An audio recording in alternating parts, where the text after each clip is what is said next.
નમસ્કાર વિદ્યાર્થી મિત્રો, લાસ્ટ લેક્ચર સુધી આપણે જો નીટના જેઈઈ નીટ અને એનસીઆરટીના બંનેના અલગ અલગ લેક્ચર છે. જે લાસ્ટ લેક્ચર હતું આપણું એ નીટ જેઈઈ માટે હતું, પણ આપણે જે એનસીઆરટીનું જે લેક્ચર છેલ્લે આપ્યું હતું એના અંદર આપણે જે ભણ્યા હતા એમાં દ્રવ્યમાન કેન્દ્ર વિશે ભણ્યા હતા. અને મિત્રો, દ્રવ્યમાન કેન્દ્ર એ કોઈ પણ પદાર્થમાં દ્રવ્યના વિતરણ પર આધાર રાખે છે. દ્રવ્યમાનમાં જો દ્રવ્યનું સમાન વિતરણ હોય તો એના ભૌમિતિક કેન્દ્ર પર આધાર રાખે છે, અને જો દ્રવ્યનું અસમાન વિતરણ થઈ જાય તો દ્રવ્યમાન કેન્દ્ર એ તેના આપણે m1r1 + m2r2 વાળા સૂત્ર પરથી આપણે શોધતા હતા. તો એક નાનકડી વાત સમજાવું છું. દાખલા તરીકે મારી પાસે આ એક પદાર્થ છે. હવે આ પદાર્થ એમાં દ્રવ્યનું વિતરણ સમાન છે, સમાન દ્રવ્યનું વિતરણ છે. હવે મારે એનું દ્રવ્યમાન કેન્દ્ર શોધવું છે, તો એવું દ્રવ્યમાન કેન્દ્ર કે જ્યાં સમગ્ર દળ, કારણ કે જો અહીંયાથી એને આધાર આપીશ તો આમ પડી જશે, અહીંયાથી આધાર આપીશ તો પડી જશે, પણ કોઈ એક એવો પોઈન્ટ લેસ કે જ્યાં એનો આધાર આપવાથી સમગ્ર દ્રવ્યમાન ત્યાં આગળ જળવાયેલું રહે. આ પ્રમાણે આ જો સ્થિર છે, મતલબ કે આ પોઈન્ટ પર એનું સમગ્ર દ્રવ્યમાન એ સ્થિર છે. હવે એને અહીંયાથી માપો કે અહીંયાથી માપો, અંતર સમાન છે, એનો અર્થ કે એના ભૌમિતિક કેન્દ્ર પર છે. હવે આની અંદર હું થોડીક રચનામાં ફેરફાર કરી દઉં. એક એવું દ્રવ્ય, આ થોડુંક દ્રવ્યમાન મેં થોડુંક દળ એની પર લગાવી દીધું છે જેને આપણે મૂવ કરી શકાય. હમણાં એ દળને એવી રીતે રાખું કે જે વચ્ચોવચ્ચ હોય, અને જો હું અહીંયા આગળ જોઈશ તો જો સ્થિર છે, તો અહીંયાથી અને અહીંયાથી દ્રવ્યમાન કેન્દ્રનું અંતર કેવું થાય છે? સરખું થાય છે. મતલબ આ પોઈન્ટ પર એનું સમગ્ર દ્રવ્યમાન વિતરિત થયેલું છે. હવે યાદ રાખશો આ પોઈન્ટ. હવે જો હું દળને ખસકાવી દઉં, થોડું આ સરકાવી દઉં કિનારી પર. હવે કિનારી પર સરકાવી દઈશ તો શું બિલકુલ મધ્યમાં એનું દ્રવ્યમાન કેન્દ્ર મળશે? નહીં મળે. જો હું ટેકું છું તો પડી જાય છે, ટેકું છું તો પછી મારે દ્રવ્યમાન કેન્દ્રને મારી આંગળીને થોડીક ખસાડવી પડશે. આ પ્રમાણે કોઈક એવું પોઈન્ટ લેવું પડશે કે જ્યાં સમગ્ર દળ વિતરિત થયેલું હોય. તો આ પ્રમાણે હું ચેક કરું છું તો મને એક પોઈન્ટ એવો મળે છે કે જ્યાં આગળ આ સ્થિર થાય છે. તો હવે જ્યારે હું માપું છું તો અહીંયા આટલો ભાગ છે અને અહીંયા આટલો ભાગ છે. મતલબ દ્રવ્યમાન કેન્દ્ર થોડુંક ખસી ગયું. જે તરફ વધારે દળ હતું એ તરફ દ્રવ્યમાન કેન્દ્ર ખસી ગયું. તો દ્રવ્યનું વિતરણ બદલાય તો દ્રવ્યમાન કેન્દ્રનું સ્થાન બદલાય. આ સિમ્પલ છે. આ વાત આપણે લાસ્ટ જેટલા પણ લેક્ચર છે એની અંદર આ વાત આપણે સમજી ગયા હતા. તો જ્યારે દ્રવ્યનું વિતરણ બદલાય ત્યારે દ્રવ્યમાન કેન્દ્રનું સ્થાન બદલાય. દ્રવ્યમાન કેન્દ્રનું સ્થાન બદલાય એ બાબત આપણે લાસ્ટ લેક્ચરની અંદર સમજી ગયા હતા. અને એ બાબત સમજ્યા પછી જ્યારે આપણે આગળ વધીએ તો એની અંદર જરાક રિવિઝનની જરૂર પડે અને થોડીક બાબતને આગળ લઈએ. તો એક તો આ F બરાબર mF એક્સટર્નલ, આપણે ન્યૂટનની ગતિનો બીજો નિયમ, F બરાબર ma, જ્યાં a શું છે? પ્રવેગ. તો આ પ્રવેગ અહીંયા એક્સટર્નલ ફોર્સ આપણે લગાવીએ છીએ એની વાત કરવામાં આવે છે. તો આ બાબત આપણે છેલ્લે દ્રવ્યના ગુણધર્મોમાં મેળવી કે જ્યારે કોઈ પણ પદાર્થ છે એના જુદા જુદા દ્રવ્ય કણો છે, પદાર્થ અથવા તો કણોનું તંત્ર છે, એ તંત્રની અંદર જુદા જુદા કણોના દળ m1 m2 m3. એ લાસ્ટ થિયરી તમે જોજો, 10મા નંબરનું લેક્ચર છે. 10મા નંબરના લેક્ચરમાં જોશો તો તમને વધારે ખ્યાલ આવશે કે મેં કઈ રીતે સમજાવેલું છે. તો F બરાબર max સમજાવતી વખતે કણોના તંત્ર માટે F બરાબર Fvext = ma સમજાવતી વખતે કેટલીક બાબતો કે દ્રવ્યમાન કેન્દ્રની ગતિ જાણવા માટે કણોના તંત્રની આંતરિક બળોની જાણકારીની જરૂરિયાત નથી. આંતરિક બળો શું છે? આપણે લાસ્ટ લેક્ચરમાં જોયું હતું, એનસીઆરટીનું લેક્ચર હતું કે ધારો કે કોઈ પદાર્થ છે, આ કોઈ પદાર્થ છે. હવે પદાર્થની અંદર બે પ્રકારના બળો લાગે. ધારો કે એનો એક પોઈન્ટ છે P1 અને બીજો પોઈન્ટ છે P2. આ બે કણોની વાત કરીએ. ચાલો, તો આ બે કણોના સંદર્ભમાં જો દ્રવ્યમાન કેન્દ્રનું સ્થાન મારે લેવું છે તો દ્રવ્યમાન કેન્દ્ર બંનેની વચ્ચે સી છે. તો અહીંયાથી સી પર અહીંયાથી પણ બળ લાગે. આંતરિક બળો, બે પ્રકારના બળો લાગે. એક પ્રકારનો બળ છે આંતરિક બળ,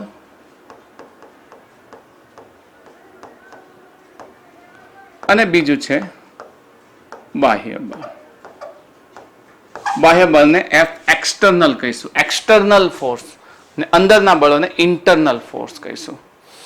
એફ એક્સટર્નલ અને એફ ઇન્ટરનલ.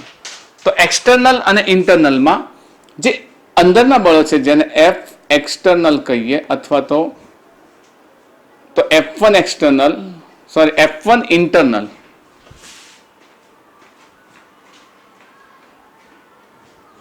F1 ઇન્ટરનલ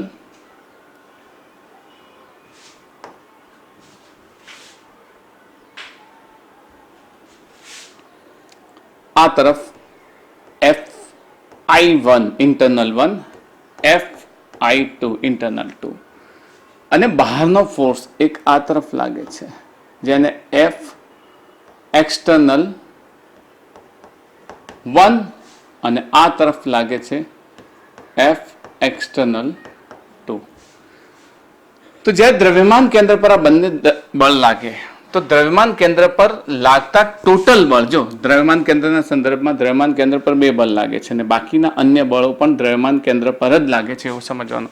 ભલે ઇન્ટરનલ ફોર્સ હોય કે એક્સટર્નલ ફોર્સ હોય, બધા જ બળ એ દ્રવ્યમાન કેન્દ્ર પર લાગે છે એવું સમજીને આપણે ચાલીશું. તો હવે આપણે અલગથી દ્રવ્યમાન કેન્દ્ર પર લાગતા બળોના સંદર્ભમાં વાત કરવી છે. તો દ્રવ્યમાન કેન્દ્ર પર લાગતા બળોના સંદર્ભમાં હું વાત કરું તો ધારો કે દ્રવ્યમાન કેન્દ્ર મારું અહીંયા સી છે. તો સી પર જે બે બળ લાગતા હતા, આ સી જે આ તરફ લાગતું હતું એ Fi1 ને આ તરફ લાગતું હતું એ Fi2. બંને સરખા છે. Internal force Fi1 Fi2. આ બંને ઇન્ટરનલ ફોર્સ કેવા છે? સરખા છે. તો આ ફોર્સ પરસ્પર વિરુદ્ધ દિશામાં હોવાથી એકબીજાની અસરને શું કરે છે? કેન્સલ કરે છે. તો માત્ર હવે એક જ ફોર્સ છે. આ બે ફોર્સ છે, એક ફોર્સ આ તરફ અને એક ફોર્સ આ તરફ. મેં તમને ના કહ્યું કે બધા જ બળો, ભલે દ્રવ્યમાન કેન્દ્ર અહીંયા છે, 4 બળો લાગે છે, પણ 4 બળોને દ્રવ્યમાન કેન્દ્ર પર લાગે છે એમ જ સમજવાનું. તો હવે આ બે બળોની અસર હેઠળ દ્રવ્યમાન કેન્દ્ર ગતિ કરશે. તો એ દ્રવ્યમાન કેન્દ્ર કઈ રીતે ગતિ કરશે? તો એની પરિણામી ગતિ તમારે મેળવવી છે. તો આ પ્રમાણે તમે મેળવી શકો કે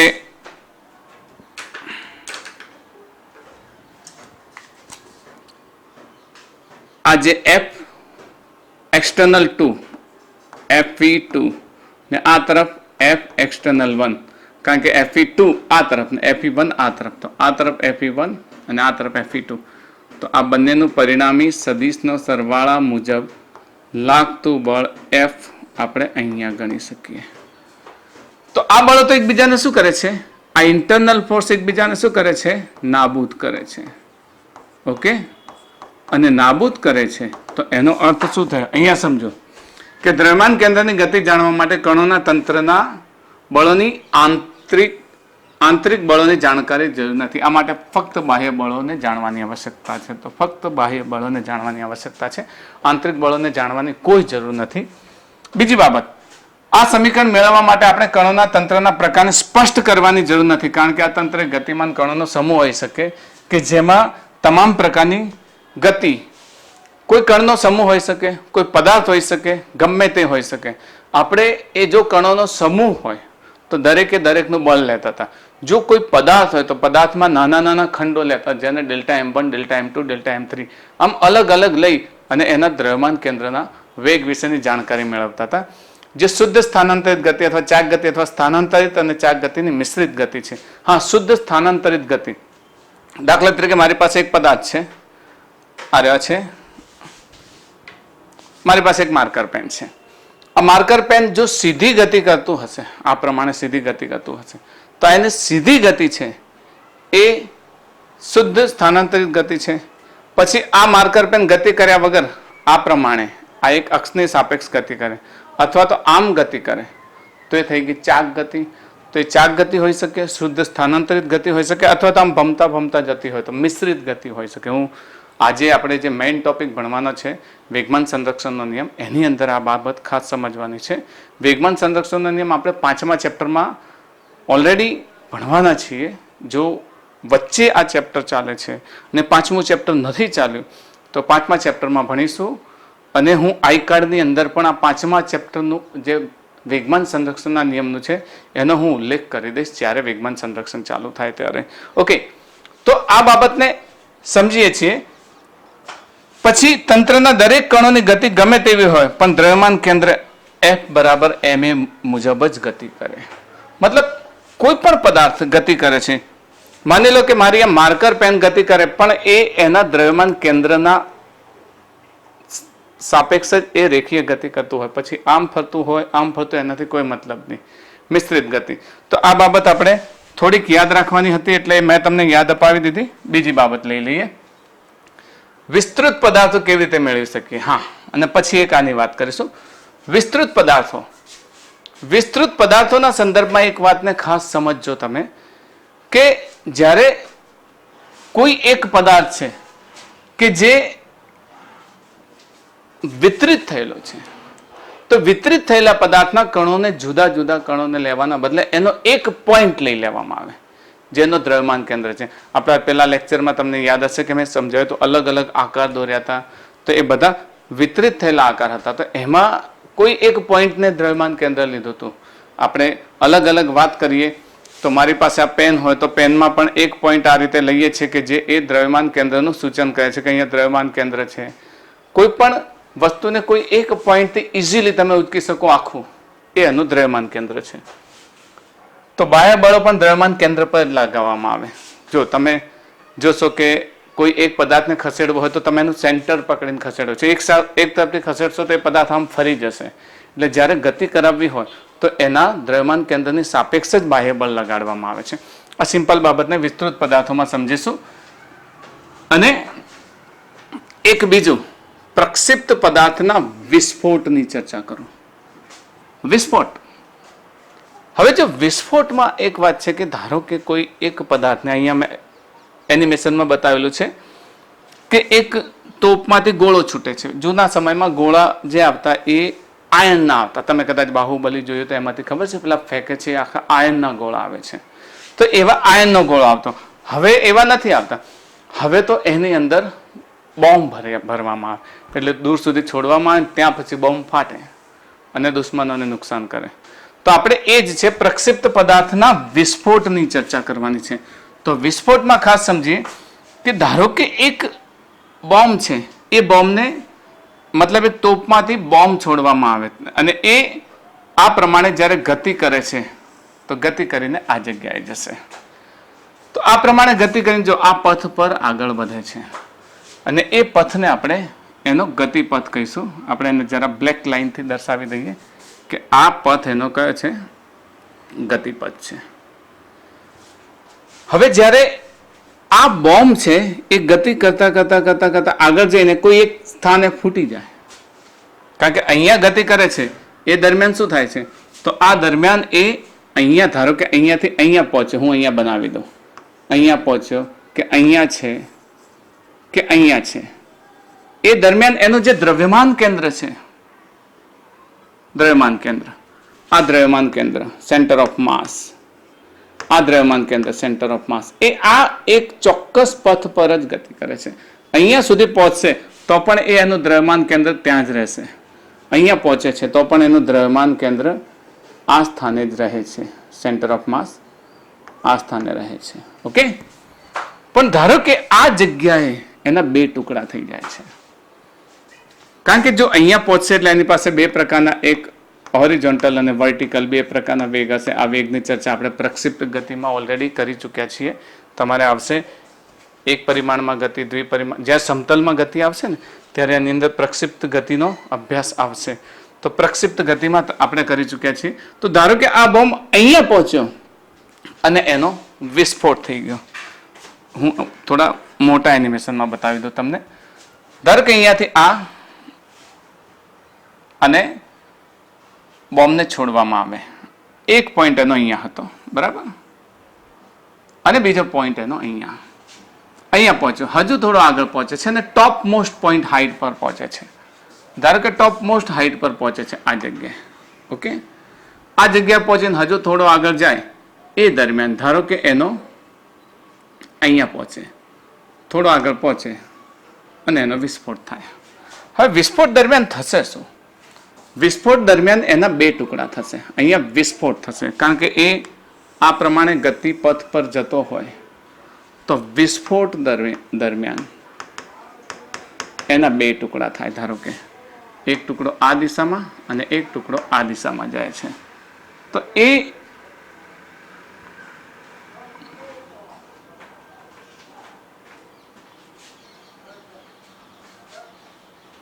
ટુકડો ધારો કે અહીંયા આમ જશે, બીજો ટુકડો આમ જશે. તો એ ટુકડો આમ ગતિ કરતો કરતો આવશે, બીજો ટુકડો આમ ગતિ કરતો કરતો પડશે. પણ આ બંનેનું દ્રવ્યમાન કેન્દ્ર જે સેન્ટર છે એ સેન્ટર આ પ્રમાણે દેખાશે. પહેલા અહીંયા હતું, એના પહેલા અહીંયા હતું, અહીંયા હતું, મતલબ આ સ્થાને ગતિ કરતું હતું. તો આ બંનેનું દ્રવ્યમાન કેન્દ્ર અહીંયા હતું. હવે આ ટુકડો થોડા સ્થાન પછી ધારો કે અહીંયા પહોંચે છે, આ ટુકડો અહીંયા પહોંચે છે, તો બંનેને જોડતું દ્રવ્યમાન કેન્દ્ર એ અહીંયા જ છે, અહીંયા જ છે અને અહીંયા જ છે, અહીંયા છે. એમ સેન્ટર ઓફ માસ ગતિ કરતું કરતું એના ઓરિજિનલ સ્થાને જ આવશે. યાદ રાખશો તમે કે જ્યારે વિસ્ફોટ થાય છે ત્યારે ભલે ટુકડા ગમે તે તરફ ફેલાતા હોય, મતલબ આ ટુકડો આ તરફ આવે છે, આ ટુકડો આ તરફ આવે છે, પણ એનું સેન્ટર ઓફ માસ બંનેનું દ્રવ્યમાન કેન્દ્ર યાદ છે ને. મેં બે પદાર્થોનું દ્રવ્યમાન કેન્દ્ર શોધવાની રીત સમજાવી હતી. આ એક પદાર્થ ને બે પદાર્થ, તેમનું દ્રવ્યમાન કેન્દ્ર એના વચ્ચે હોય. આ M1 હોય ને આ M2 હોય. આ મેં શરૂઆતમાં સ્ટાર્ટિંગમાં સમજાવ્યું હતું. તો આ પદાર્થ આ રીતે ગતિ કરતા કરતા કોઈ એક જગ્યાએ પડે છે તો પણ એમના દ્રવ્યમાન કેન્દ્રનું સ્થાન તો એ પ્રમાણે અહીંયા હશે. અહીંયા પડે છે તો એમનું દ્રવ્યમાન કેન્દ્ર આ જગ્યાએ હશે.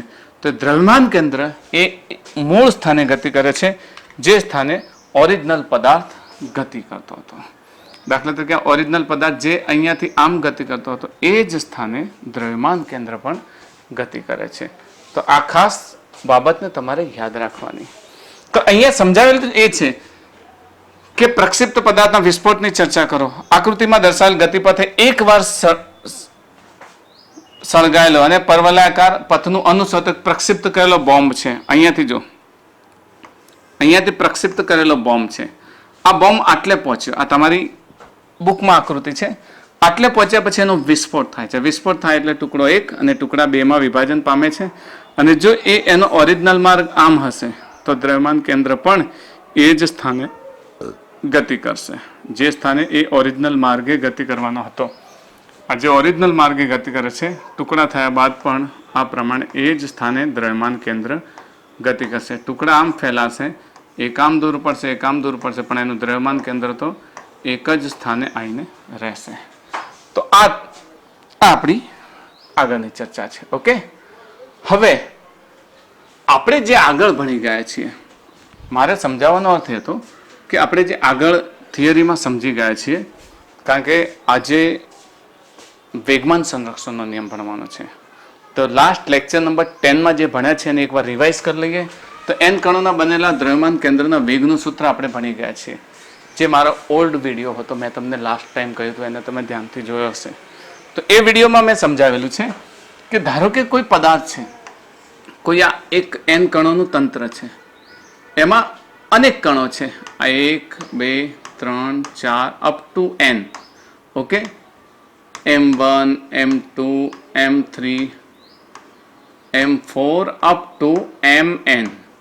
આ બધાનું દ્રવ્યમાન કેન્દ્ર, ધારો કે બધાનું દ્રવ્યમાન કેન્દ્ર હું અહીંયા લઈ લઉં. This is centre of mass. Okay, centre. તો એના સ્થાન સદિશ, આનો સ્થાન સદિશ R1, આનો સ્થાન સદિશ R2, આનો સ્થાન સદિશ R3, આનો સ્થાન સદિશ R4 અપ ટુ Rn. અને એનો દ્રવ્યમાન કેન્દ્ર છે, દ્રવ્યમાન કેન્દ્રનો સ્થાન સદિશ આપણે અહીંયા લઈ લઈએ. આ દ્રવ્યમાન કેન્દ્રનો સ્થાન સદિશ જેને આપણે R લઈએ, RCM. ઓકે, તો RCM શું થશે? RCM અથવા R m1r1 plus m2r2 plus up to mnrn divided by m1 plus m2 plus m3.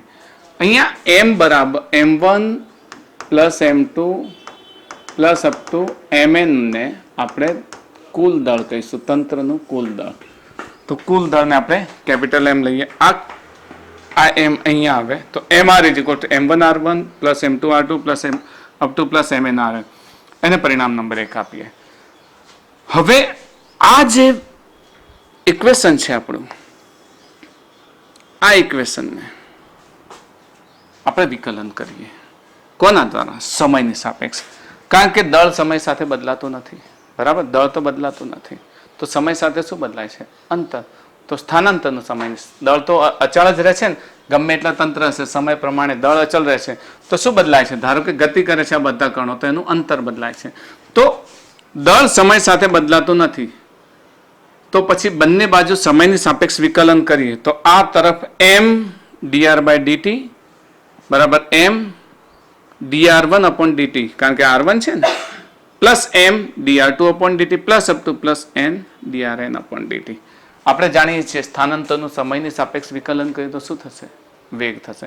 અહીંયા સ્થાનાંતર સદિશ છે. જ્યારે મેં સદિશ સમજાવ્યા છે આગળના લેક્ચરમાં, તો સ્થાનાંતર સદિશનું પણ સમયની સાપેક્ષ વિકલન કરીશું તો આપણને વેગ મળે છે. તો એ વેગ અહીંયા આપણે લખી શકીએ કે m dr1 upon dt is equals to, અથવા dr1 અપોન dt. એમ આપણે નથી લેતા, બરાબર? એમ નથી લેતા કારણ કે એને કાઢી દઈએ. તો dr1 અપોન dt લઈએ. dr1 અપોન dt બરાબર v1, પ્રથમ કણનો વેગ. ઓકે, આની ચર્ચા આપણે આપણા નેક્સ્ટ પેજમાં કરીએ. જો આપેલા તંત્ર માટે દ્રવ્યમાન કેન્દ્રના વેગ માટેનું સમીકરણ છે, આ સૂત્ર v is equal to m1 v1 plus m2 v2 plus up to mn vn m1 plus m2. અહીંયા m1 v1 યાદ છે ને, મેં હમણાં જ સમજાવ્યું કે dr1 upon dt is equals to v1. Similarly, dr2 upon dt is equals to v2 up to drn upon dt is equals to vn. તો અહીંયા જોઈ લો, dr1 upon dt ની જગ્યાએ v1, dr2 upon dt ની જગ્યાએ v2, drn upon dt ની જગ્યાએ vn. તો આપણું સમીકરણ નેક્સ્ટ બને છે mvdm is equal to, હા, આ જે dr upon dt છે ને, એ દ્રવ્યમાન કેન્દ્રનો વેગ દર્શાવે છે.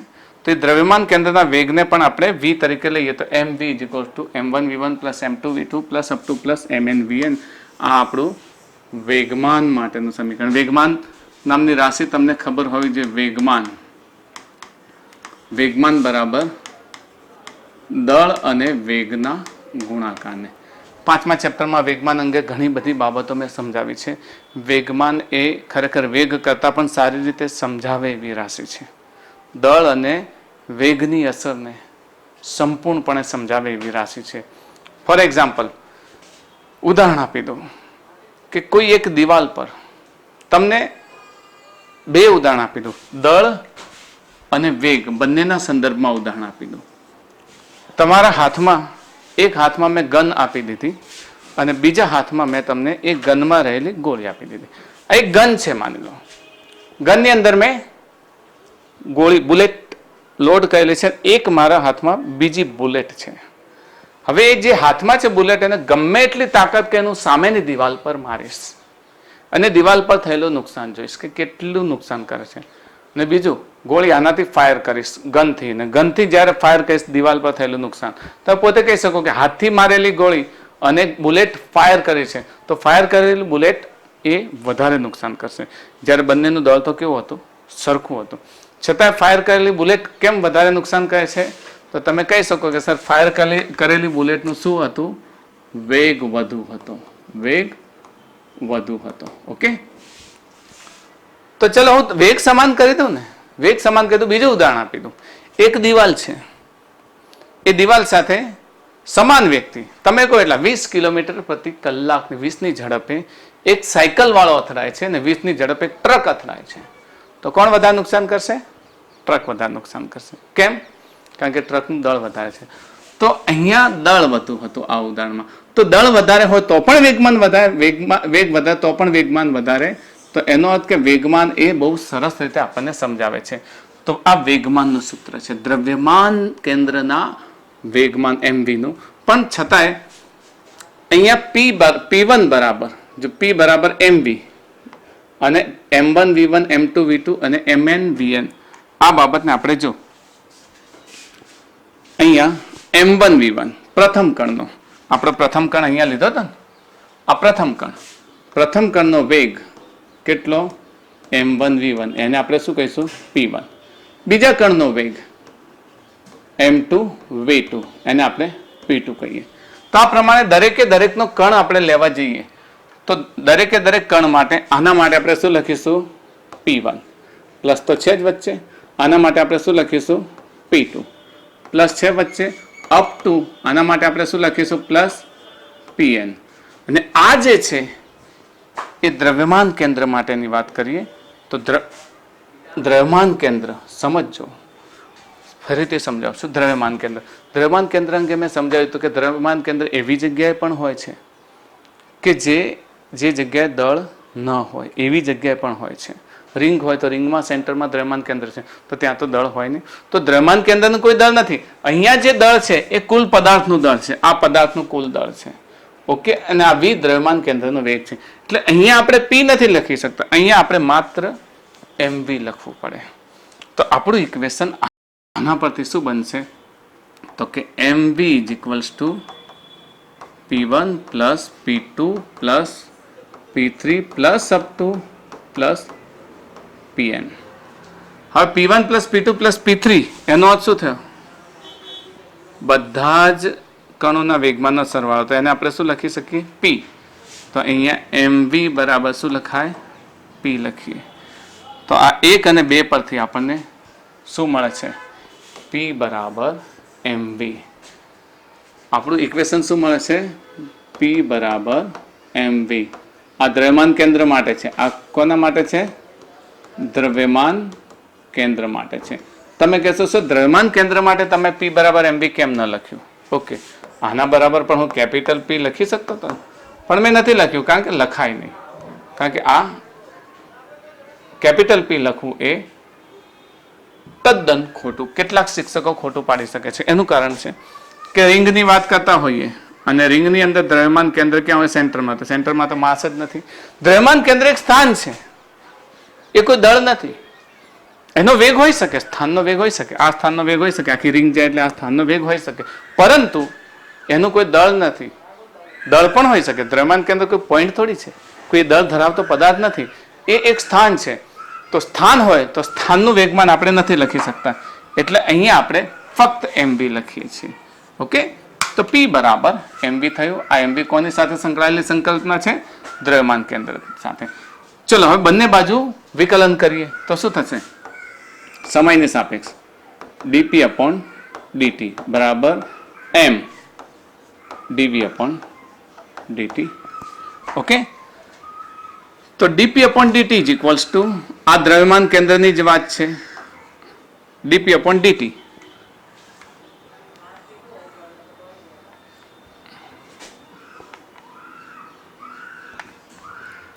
dp upon dt is equals to m into a.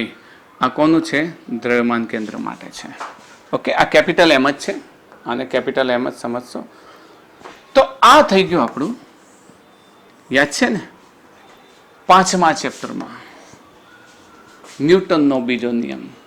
મેં આગળ સમજાય છે ન્યૂટનનો બીજો. હું રિવિઝન કરાવી રહ્યો છું. આ ઓલરેડી 10મા લેક્ચરમાં મેં આ બાબત સમજાવી દીધી છે.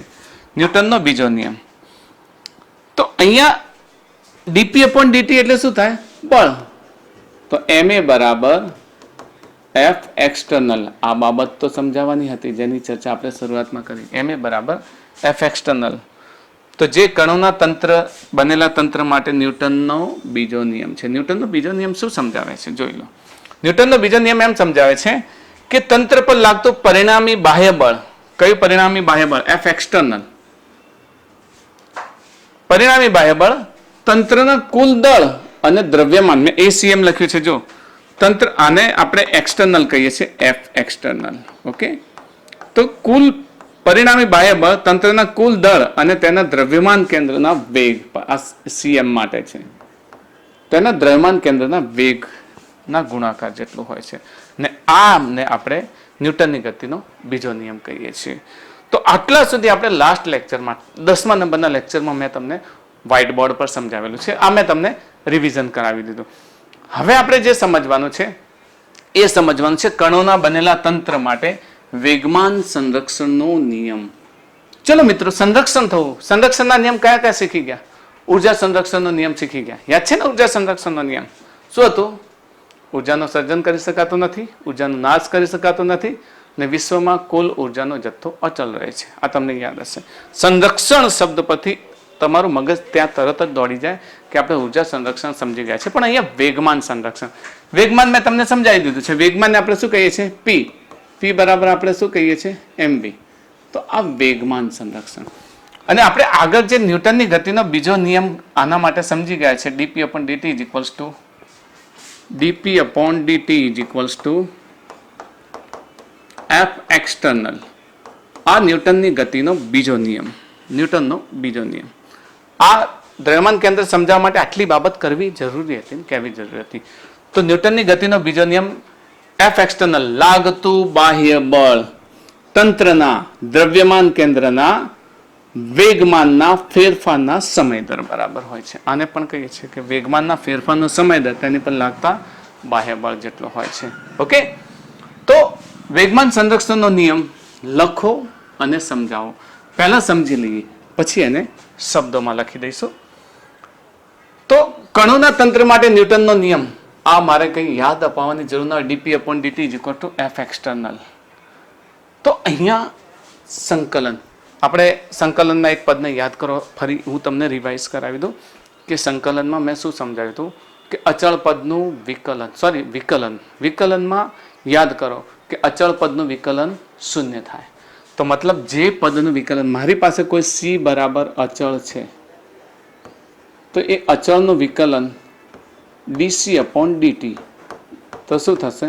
0. તો જો 0 થાય તો એ રાશિ શું છે? અચળ છે. અચળનો અર્થ શું થયો? બદલાય એવી નહીં. આ ખાસ સમજજો.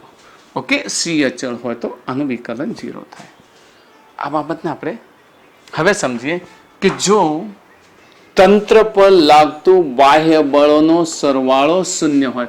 મેં તમને આગળ જ કહ્યું, બાહ્ય બળો એટલે એક્સટર્નલ ફોર્સ, જેટલા 1, 2, 3 જેટલા લાગતા હોય એટલા આપણે અહીંયા લગાવ્યા છે. તમને બતાવી દઉં, અહીંયા આપણે લગાવ્યા છે તંત્ર પર લાગતા બાહ્ય બળો. યસ, અહીંયા એફ એક્સટર્નલ 1, 2, 3 આ બધા લગાવ્યા છે આપણે બાહ્ય બળો. તો આ બાહ્ય બળો એક કરતા વધારે હોઈ શકે. 1, 2, અહીંયા 2 લગાવ્યા છે, ઘણા બધા હોઈ શકે. તમે એક પદાર્થને અહીંયા લટકાવ્યો છે, ધારો કે આ એક છત સાથે એક પદાર્થને અહીંયા લટકાવો છો.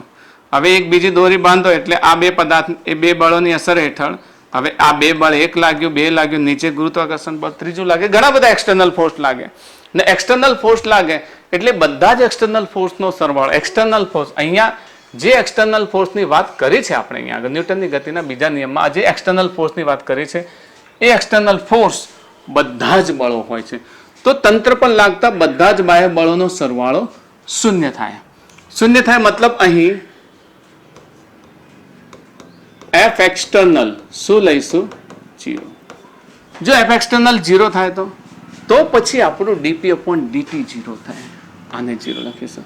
કેમ? કારણ કે એફ એક્સટર્નલ 0, તો અહીંયા એફ એક્સટર્નલની જગ્યાએ શું મૂકી દઈએ? 0. તો ડીપી અપોન ડીટી 0. મેં અહીંયા સમજાવ્યું છે કે જો વિકલન શૂન્ય હોય તો આ જે પદ છે કેવું હોય? અચળ હોય. તો અહીંયા વિકલન શૂન્ય છે, તો વિકલન શૂન્ય હોય તો ડીપી ઇઝ ઇક્વલ્સ ટુ 0, મતલબ ફેરફાર 0. અહીંયા આપણા આના સંદર્ભમાં ડીપીનો અર્થ શું થયો કે પ્રારંભિક માઇનસ અંતિમ. ઓકે, તો આપણી પાસે ડીપી ઇઝ ઇક્વલ્સ ટુ 0 થાય તો P1 માઇનસ P2 બરાબર 0. તો P1 બરાબર શું મળે છે? P2. મતલબ પ્રારંભિક વેગમાન અને અંતિમ વેગમાન સરખું હોય. પ્રારંભિક વેગમાન અને અંતિમ વેગમાન સરખાનો અર્થ શું થયો કે વેગમાન બદલાય નહીં, અને વેગમાન ન બદલાય તો અચળ રહે. તો બસ આપણો આ શબ્દોને ગોઠવી દઈએ. ચલો, તંત્ર કણોના તંત્ર પર લાગતું બાહ્ય બળ શૂન્ય હોય. યાદ રાખજો, બાહ્ય બળ કેવું હોય? શૂન્ય હોય. ઓકે, આ બાહ્ય બળ શૂન્ય હોય તો તંત્રનું વેગમાન, આ જો પ્રારંભિક વેગમાન, આ પ્રારંભિક વેગમાન અને અંતિમ વેગમાન, આ બંને કેવા હોય? સમાન. સમાન એટલે બદલાય નહીં, બદલાય નહીં એટલે અચળ રહે. તો બસ ગોઠવાઈ ગયો આપણો શબ્દ. જો તંત્ર પર લાગતું કુલ બાહ્ય બળ શૂન્ય હોય તો તંત્રનું વેગમાન, રેખીય વેગમાન અચળ રહે છે. આ નિયમને આપણે ન્યૂટનનો ગતિ માટેનો વેગમાન સંરક્ષણનો નિયમ કહે છે. ઓકે, અને શબ્દોમાં સમજીએ પહેલા આપણે વાત કરી કે ધારો કે મારી પાસે પી છે, પી ના 3 ઘટકો છે. કોઈ તંત્ર છે, તંત્રમાં પી છે, આ પી ના 3 ઘટકો છે. ઓકે, CX1, CY અને C3, CX, CY અને CZ, આ પ્રમાણે 3 ઘટકો છે.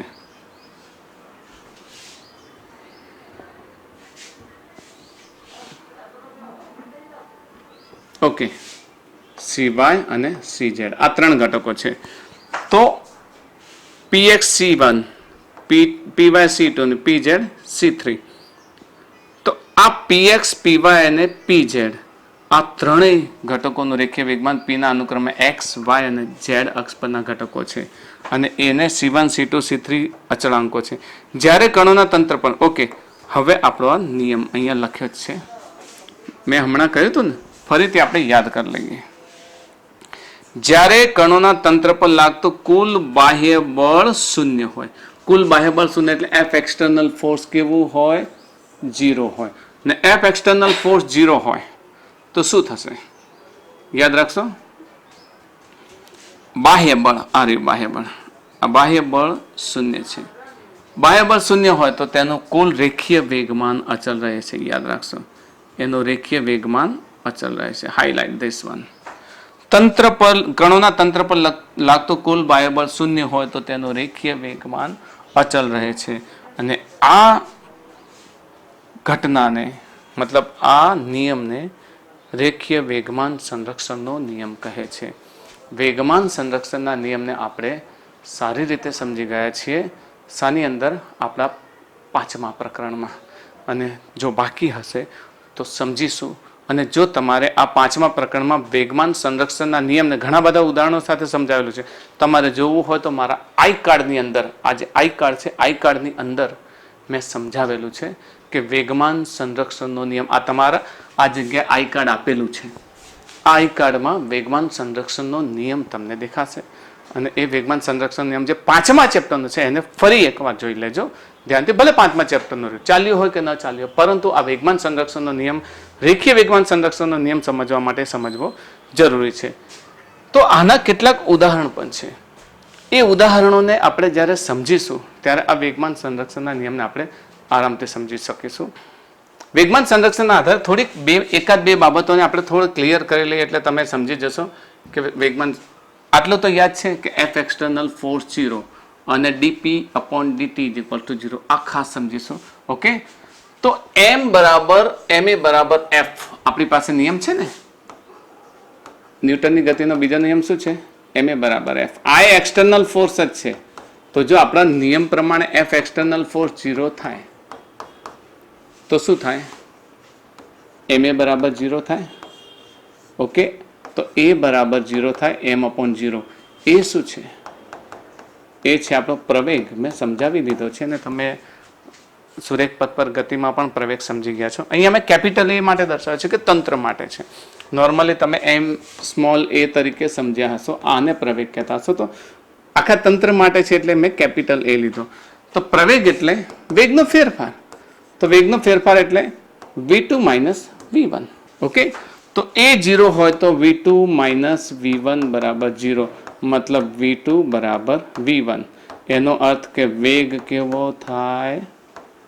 અચળ થશે. તો અહીંયા a = dv/dt લઈએ. dv/dt 0 હોય તો v કેવો થશે? અચળ થશે. ને વેગ અચળ હોય તો ફરીથી આપણે કહી શકીએ કે જો તંત્ર પર લાગતું કુલ બાહ્ય બળ 0 હોય. યાદ રાખજો, આના માટે થોડીક બાબતને એક સમજવાની છે, જે આપણે હજી સમજીશું કે જો કુલ બાહ્ય બળ શૂન્ય હોય તો તેનો વેગ અચળ હોય. સમજો, વેગ અચળ હોય. આ અચળ વેગવાળી વાતને સમજાવવાની છે. તો વેગ અચળ હોય છે અને પ્રવેગ 0 હોય છે. બીજું, વેગમાન અચળ હોય છે. અચળ કઈ કઈ વસ્તુ હોય છે? વેગમાન અને વેગ. આ વસ્તુ કેવી હોય? અચળ હોય. ઓકે. અને શૂન્ય શું હોય? શૂન્ય હોય પ્રવેગ. પ્રવેગ કેવો હશે? શૂન્ય હશે. તો આ વસ્તુ તમે એક એક કરીને સ્ક્રીનશોટ લઈ લેશો. જ્યારે હું સમજાવું એટલે તમે સ્ક્રીનશોટ લઈ લેશો. હવે હા, અન્ય ઉદાહરણો આપણે નેક્સ્ટ લેક્ચરમાં લેવાના છે, એટલે અન્ય ઉદાહરણોની ચર્ચા નહીં કરીએ, કારણ કે સમયની થોડીક મર્યાદા છે. એટલે જતા જતા એક સૂર્યમંડળની વાત આપણે કરતા જઈએ. જો મિત્રો, આપણે વાત કરી છે હમણાં કે જ્યારે બાહ્ય બળ શૂન્ય હોય, લાગતું બાહ્ય બળ શૂન્ય હોય, તો એનો વેગમાન શૂન્ય હોય, તેનો વેગ અચળ હોય, અને એનો પ્રવેગ શૂન્ય હોય, અને વેગમાન અચળ હોય, અને વેગ અચળ હોય. આ સોલર સિસ્ટમની વાત કરીએ. તમે નાનપણથી ભણતા આવ્યા છો. આ સોલર સિસ્ટમમાં સૂર્ય છે, એની આજુબાજુ બધા ગ્રહો ફરે છે. હવે તમને એટલી તો ખબર છે ને કે આપણે જ્યાંથી જન્મ્યા છીએ તો અબજો વર્ષોથી જોયું છે, તો આપણી આ જે પૃથ્વી ફરે છે, આ પૃથ્વીના 365.25 દિવસ, 365.25 એ કહું છું કે 4 વર્ષે લીપ યર આવે છે, તો 365.25 દિવસનો એક વર્ષ થાય છે. તો એ આ પથ પર ફરે છે, એટલે એની પાસે કંઈક વેગમાન છે. આ એંગ્યુલર સર્ક્યુલર પથ પર ફરે તો પણ એની પાસે વેગમાન હશે. તો એ વેગમાનમાં ક્યાં ફેરફાર થાય? એની પાસે કોઈ બાહ્ય બળ નથી લાગતું, કારણ કે અવકાશ છે. અવકાશમાં કોઈ અવરોધ નથી, એટલે એની પર કોઈ બાહ્ય બળ નથી લાગતું. એ જ પ્રમાણે બધા જ ગ્રહો, આજે આ બધા ગ્રહો જાય છે, ગ્રહો પર કોઈ બાહ્ય બળ લાગતું નથી. અને નથી લાગતું બાહ્ય બળ, તો એનો અર્થ એવો થયો કે એ ક્યારે પણ રોકાતા નથી. હંમેશા અચળ વેગથી, યાદ રાખો, બોલું છું અચળ વેગથી. અચળ વેગથી એટલે વેગ બદલાતો નથી. અચળ વેગથી એ સર્ક્યુલર પથ પર, આ પણ સર્ક્યુલર પથના વિશિષ્ટ કિસ્સામાં છે, પણ વેગ તો છે ને, એની પર કોઈ એક્સટર્નલ ફોર્સ લાગતું નથી. અને એક્સટર્નલ ફોર્સ નહીં લાગે એટલે આ બધા જ ગ્રહો એ સૂર્યની આસપાસ અનંત કાળ સુધી અચળ વેગથી, અચળ વેગમાનથી ફર્યા કરશે. અને એનો પ્રવેગ કેવો હશે? શૂન્ય હશે. કેમ? વેગ અચળ. પ્રવેગ એટલે વેગનો ફેરફાર. વેગનો ફેરફાર ન થાય તો પ્રારંભિક અને અંતિમ વેગ કેવો થશે? શૂન્ય થશે. પ્રારંભિક અને અંતિમ વેગ શૂન્ય થશે. તો એનો અર્થ એવો થયો કે એનું વેગમાન અચળ છે. જો આપણે પૃથ્વી પર છે, પૃથ્વીની આ તમારે પૃથ્વી છે, અને આજુબાજુ તમને સોલર સિસ્ટમ દેખાય છે, તો એનું વેગમાન અચળ છે, પ્રવેગ શૂન્ય છે, અને વેગ અચળ છે. તો આ બાબતને આરામથી સમજીશું, અને હજુ આ વેગમાન સંરક્ષણના ઉદાહરણને આપણે આપણા નેક્સ્ટ લેક્ચરમાં લઈશું.